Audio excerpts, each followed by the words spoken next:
Hello YouTube, this is Quinn, that's Snazzy iPhone Guy. Now I've been getting a lot of requests through the roof about Quinn, what do you think about today's keynote? I want to know what, and I'm not going to do that because so many people have already said what they think and how. I'm not going to be like, oh, guess what, they put an iPod out. Everyone already knows this.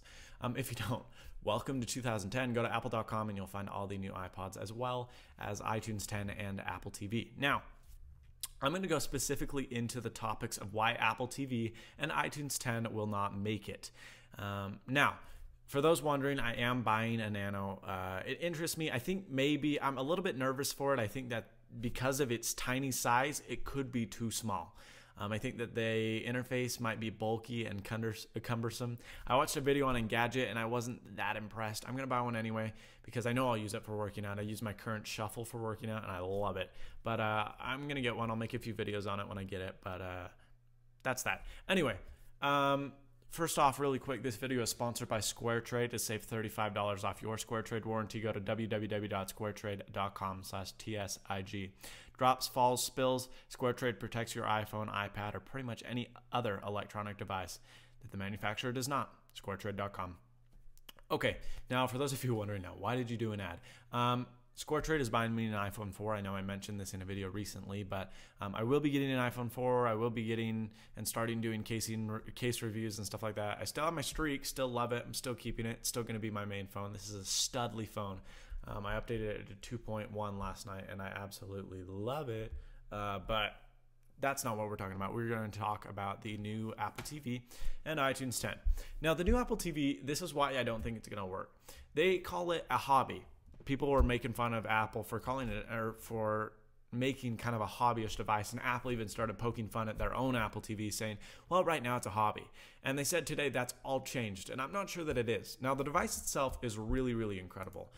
For just 99 bucks, they pack a crap load of stuff in there, and that is really cool.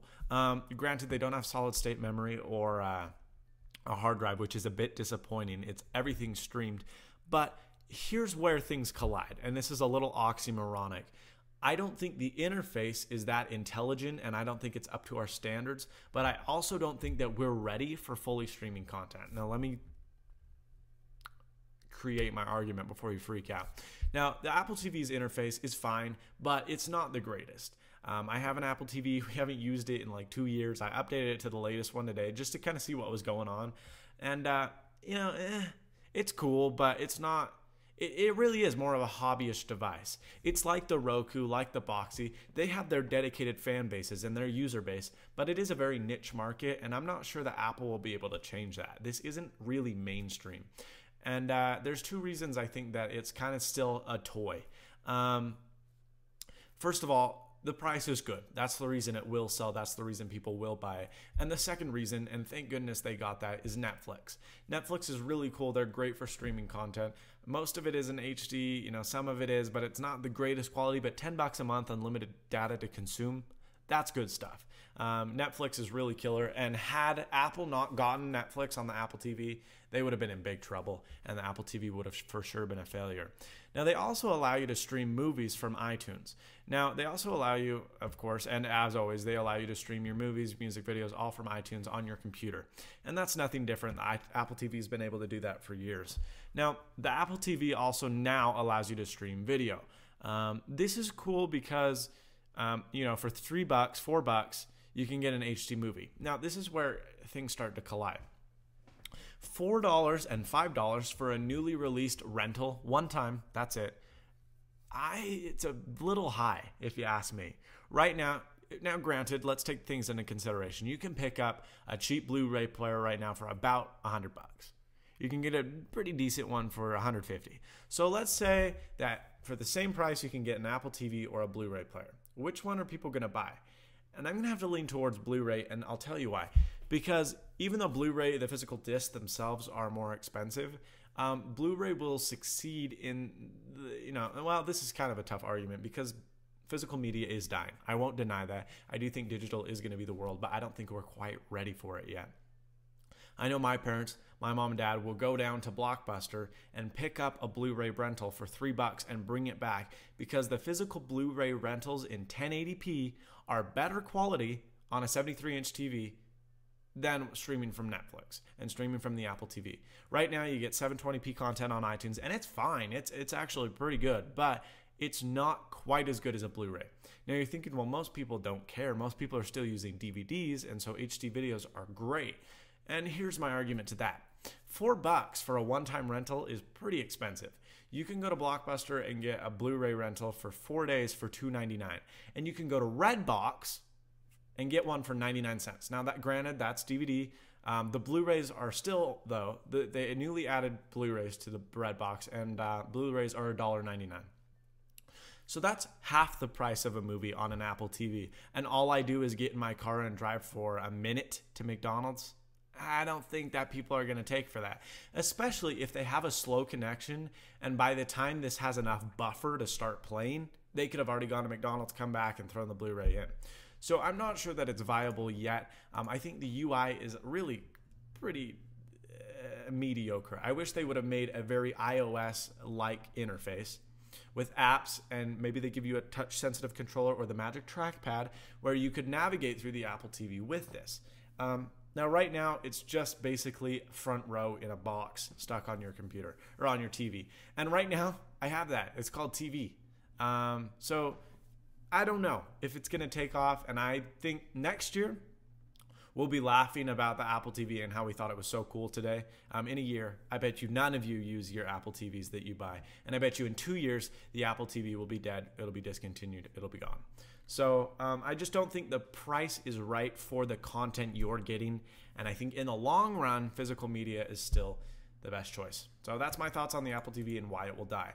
Now, in terms of iTunes 10, Apple released this. I want to see if it's available for download yet. I don't think so. Yeah. They said today, but there's no download link yet. We could check software update. Anyway, so Ping. This is cool because it allows you to connect with some of your favorite artists. So Lady Gaga, you follow her, and she'll post a song or post a video of a band that she really likes. Or it'll say, Lady Gaga bought this song. That is really cool because it allows you to discover new music from the artists you like. Now, it also allows you to follow your friends, and that's cool because it allows you to get a sense of taste in music for what they like. And I think it also recommends friends by people that have your similar iTunes libraries.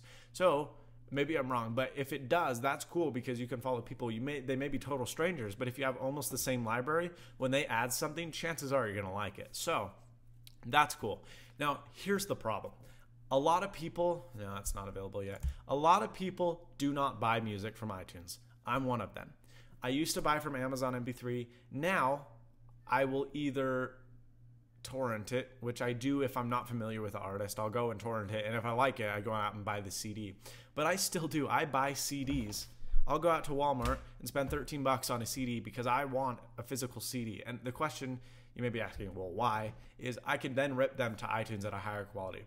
I rip them at lossless because on the stereos we have, on our Boat speakers, which are absolutely incredible, on some of the headphones I'm getting, you can notice the difference between a true lossless CD quality and an iTunes quality. Now, granted, iTunes kind of fixed that with iTunes Plus a couple years back. They were at 128 kilobytes a second, and that is terrible. And now they're up to 256. However, when it begins to become pretty much indistinguishable, unless you're on a really high-end set, is 320.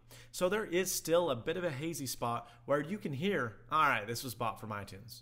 Most people, it may not matter, but that's the problem for me. Now, I'm not typical. I'm one of those weird audiophile people, but a lot of people, especially kids, teenagers, they don't buy music. They steal it. They go on LimeWire, get it from P2P sites, they'll torrent it. Why? Because it's easy and it's free. Now, this service isn't going to work out for them very well because Ping only shares music that you've bought from iTunes. So this is a killjoy because I bought tons of stuff on CDs that I listen to more often than stuff I bought from iTunes. And if on iTunes I bought one single from Michael Jackson I liked and then another single from blah, blah, blah, how does that show you or show the people that follow me my music interests? It doesn't. Now, if they were able to say and they allowed, okay, you bought the CD from Walmart, stick it in and we'll post it on Ping, that would be really cool. But right now, it only shares content that you physically buy from iTunes. And I think there's a lot of people that don't do that. So I'm not sure that that'll take off, and I bet next year it'll die. The other problem is it's really hard to start a social networking site nowadays. Twitter, Facebook, they're absolutely dominating. I don't know, even though Apple is really standardized, if Apple can kind of take care of this. They may get big, but I'm not sure that it has enough entailment to make it large enough to be something that's successful. So I bet you this is dead by 2012 as well. I'll give it till next year, but after that, I think it's going to start to lose its users. So this is Quinn. That's Naz the iPhone Guy. That's my thoughts on the keynote. I will be picking up a new Nano. I'll be sure to do an unboxing and a review when it gets here. But this is Quinn. That's Naz the iPhone Guy. Thanks for watching. And as always, stay snazzy. See you later, folks.